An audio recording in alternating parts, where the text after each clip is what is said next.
Hello everyone. तर आज आपण बघतोय R2 प्लेनमधल्या कुठल्याही इन जनरल बाउंडेड रिजनचा एरिया कसा फाइंड आउट करायचा. ठीक आहे. सो त्यातलं एक एक्झाम्पल आपण घेतलं आहे. Find the area between the y is equal to x² - 2x - 8 and x axis. Okay.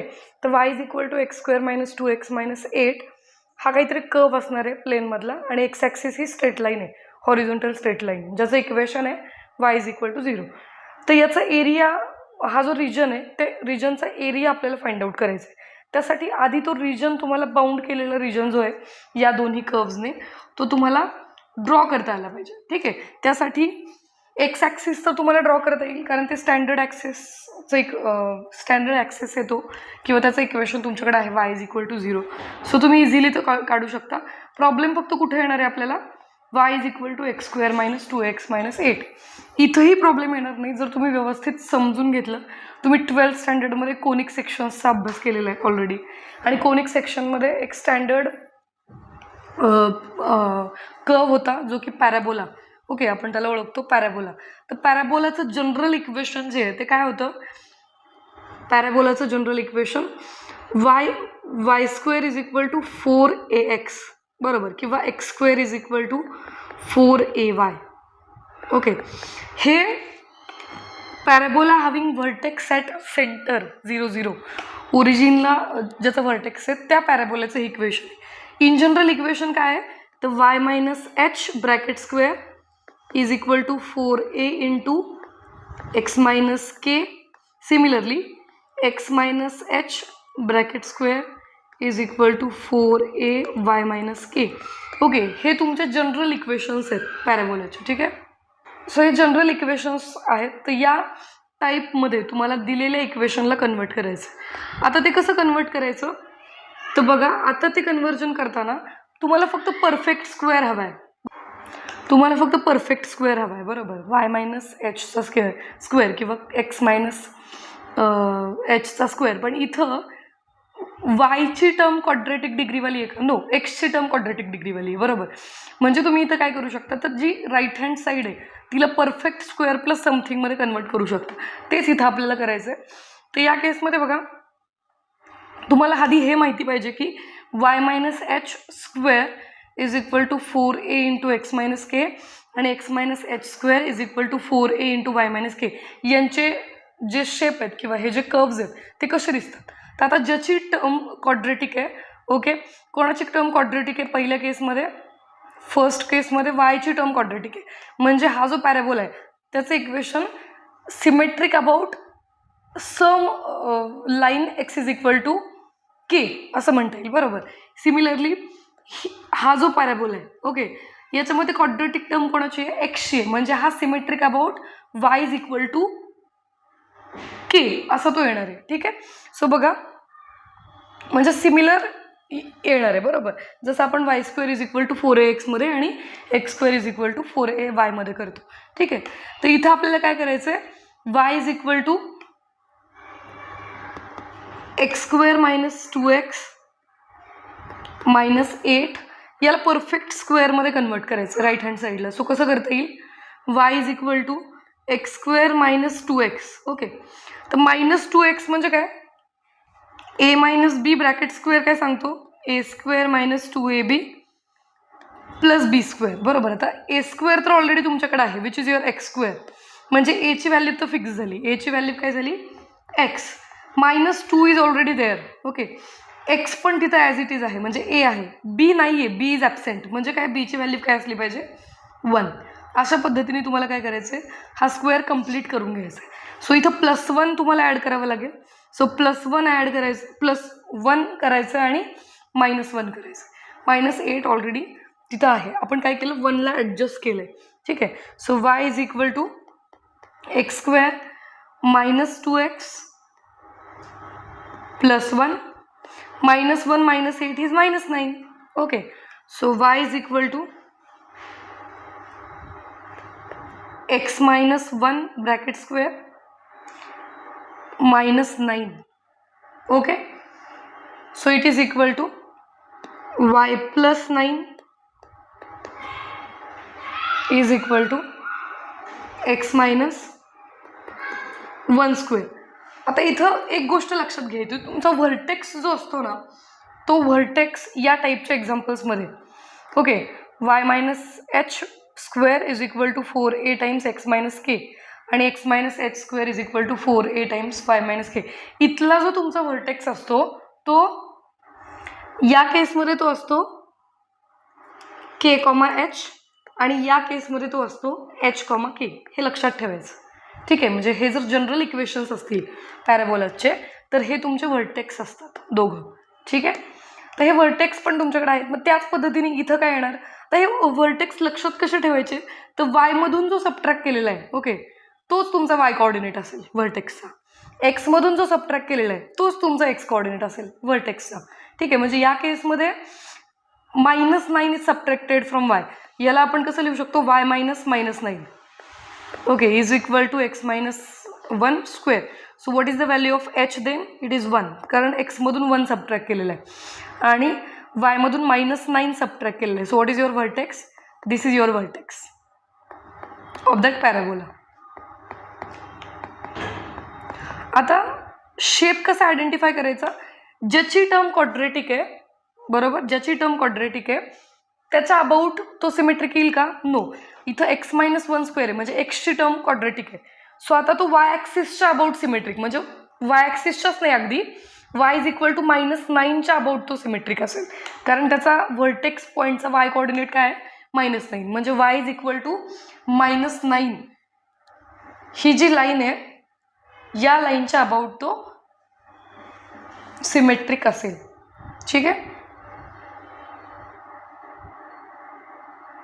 म्हणजे ॲक्च्युली आपण इथं काय करणार आहे, तर 1 - 9 हा जो पॉईंट आहे या पॉईंटला ॲज इट इज तुमचा जो नॉर्मल पॅराबोला आहे तो उचलून आपण ठेवणार आहे. म्हणजे ओरिजिनच्या ऐवजी तो कुठं असेल आता 1, -9ला, आणि कसं शेप असेल त्याचा, व्हर्टिकल असेल ना की हॉरिझॉन्टल, कारण याच्यामध्ये क्वाड्रेटिक टर्म कोणाची आहे, एक्सची, म्हणून तो व्हर्टिकल असेल.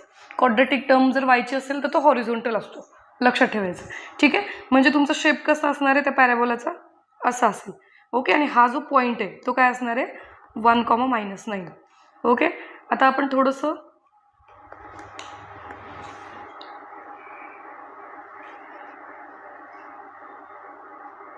एक्स ॲक्सिस आणि वाय ॲक्सिस ड्रॉ करून घेऊया. सो हा तुमचा वाय ॲक्सिस आहे, ओके, हा तुमचा एक्स ॲक्सिस आहे.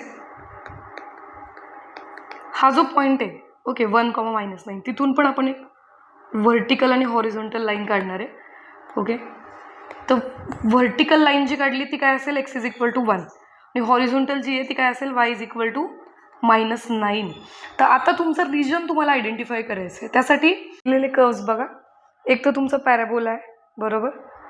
पॅराबोला काय आहे, y is equal to x square minus 2x minus 8, हे तुमच्या पॅराबोलाचं इक्वेशन आहे. आणि एक्स ॲक्सिस या दोघांनी बाउंड केलेलं रिजन, बरोबर, या दोघांनी बाउंड केलेला रिजन जो आहे त्याचा एरिया तुम्हाला फाइंड आउट करायचा आहे. आता या दोघांनी बाउंड केलेला रिजन कुठला आहे, हा कम्प्लीट रिजन, बरोबर.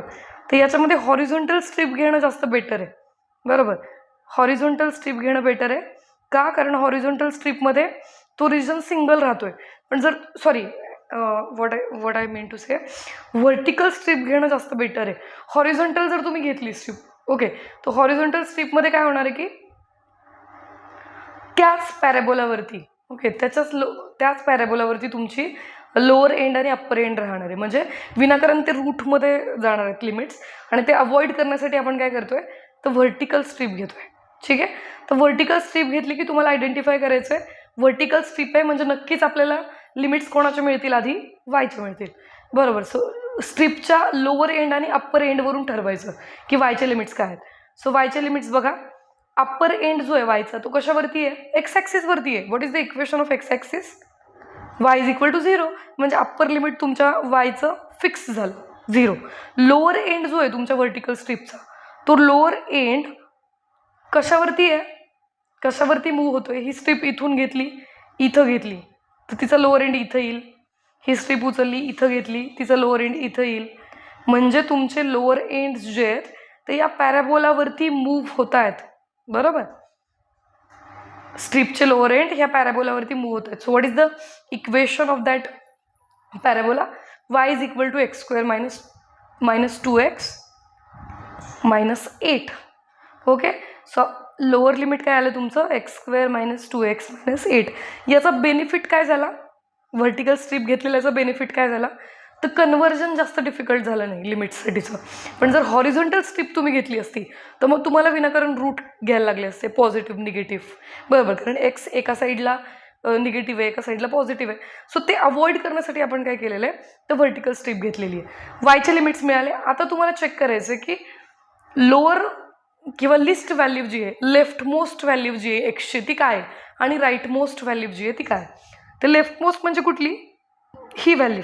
Okay, what is the value of X there हे तुम्हाला चेक करायचं आहे. त्यासाठी तुम्हाला काय करावं लागेल, तर इंटरसेक्शन फाइंड आउट करावं लागेल एक्स ॲक्सिसचं आणि त्या पॅराबोलाचं. तर बघा, एक्स ॲक्सिस म्हणजे what is the equation of x axis, y = 0, बरोबर. तर वायची व्हॅल्यू जर तुम्ही ह्या पॅराबोलामध्ये 0 टाकली की ऑटोमॅटिक तुम्हाला 2 रूट्स मिळतील, कदाचित एक पॉझिटिव्ह एक निगेटिव्ह असेल, बरोबर. सो इथं x² - 2x - 8 = 0 करून घ्यायचं आहे, इक्वेट इट टू 0. ठीक आहे, 0ला इक्वेट केलं कारण y आपण 0 घेतोय एक्स ॲक्सिसवरती. आता हे क्वाड्रेटिक इक्वेशन आहे, याला सॉल्व्ह करायचं आहे. कॅल्सीमध्ये टाकू शकता तुम्ही डायरेक्ट, किंवा मॅन्युअली करायचं असेल तर मॅन्युअली करू शकता, बरोबर. आपण मॅन्युअली ट्राय करूयात.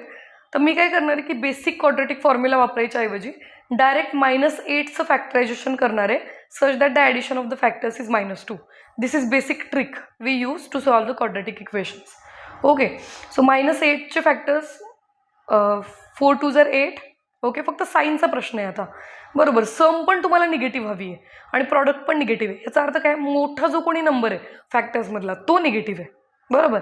सो मोठा नंबर कोण आहे, -4 म्हणजे +4, मग त्याला मायनस देऊन टाकायचं. सो -4 आणि +2 हे तुमचे रिक्वायर्ड फॅक्टर्स आहेत -8चे, such that there addition is -2. So what are the factors for this polynomial equation then, x - 4 × x + 2 = 0. इतकं सोपं आहे, बरोबर. So x = 4 and x = -2. So what are the points then, intersection points. So हा जो point आहे नक्कीच तो काय असला पाहिजे, -2, 0, आणि हा पॉईंट काय असला पाहिजे, 4, 0. मिळाले intersection point. So what are the limits for x, lower end काय आहे त्याचा, लेफ्ट एंड -2. सो -2 to 4च्या मध्ये एक्स व्हॅरी होतोय. ठीक आहे, आता बेसिक एरिया फाइंड आउट करण्यासाठी आपण काय करतो, तर दिलेल्या रिजनचा एरिया फाइंड आउट करायचा असेल तर सिम्पली 1ला इंटिग्रेट करायचं आहे ओव्हर दॅट रिजन, बरोबर. So what is the area, = double integral over the region R. Okay, that is this shaded region. Okay, so या रिजनचा एरिया आपण फाइंड आउट करतोय. ठीक आहे, so area over that region R 1 dx dy. Okay, so it is equal to, टाका limits मिळालेले आहेत आपल्याला, -2 to 4 कॉन्स्टंटवाले लिमिट्स बाहेर ठेवायचे कायम, आणि व्हेरिएबलच्या टर्म्समध्ये जे लिमिट्स असतील ते आतमध्ये, म्हणजे x² - 2x - 8 to 0. ओके, 1. आता dx dy येईल का, कारण आपण व्हर्टिकल स्ट्रीप घेतलेली आहे, इथं येईल dy dx. व्हर्टिकल स्ट्रीप घेतली की आधी आपण with respect to y integrate करतो, बरोबर. So -2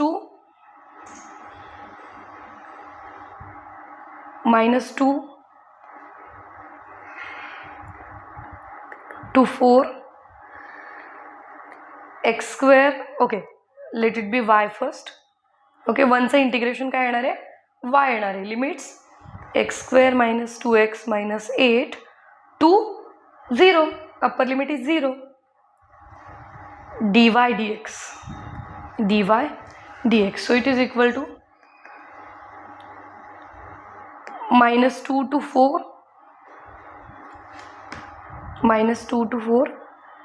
0 - x² - 2x - 8 limit substitute केले.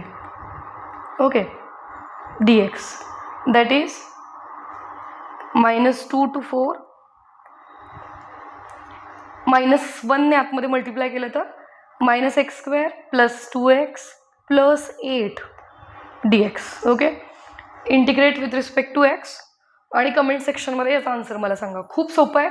-x² इंटिग्रेशन येईल -x³ / 3 + 2x इंटिग्रेशन येईल x² कारण 2x² म्हणजे 2 कॅन्सल होऊन जाईल, प्लस 8x. ठीक आहे. तर इथं तुम्हाला काय करायचं आहे, आता लोअर लिमिट तुम्हाला टाकायचं आहे -2 आणि अप्पर लिमिट टाकायचं आहे +4. ओके. सो हे लिमिट सबस्टिट्यूट करा आणि कमेंट सेक्शनमध्ये मला याचा आन्सर सांगा. ठीक आहे. नेक्स्ट व्हिडिओमध्ये आपण बघणार आहे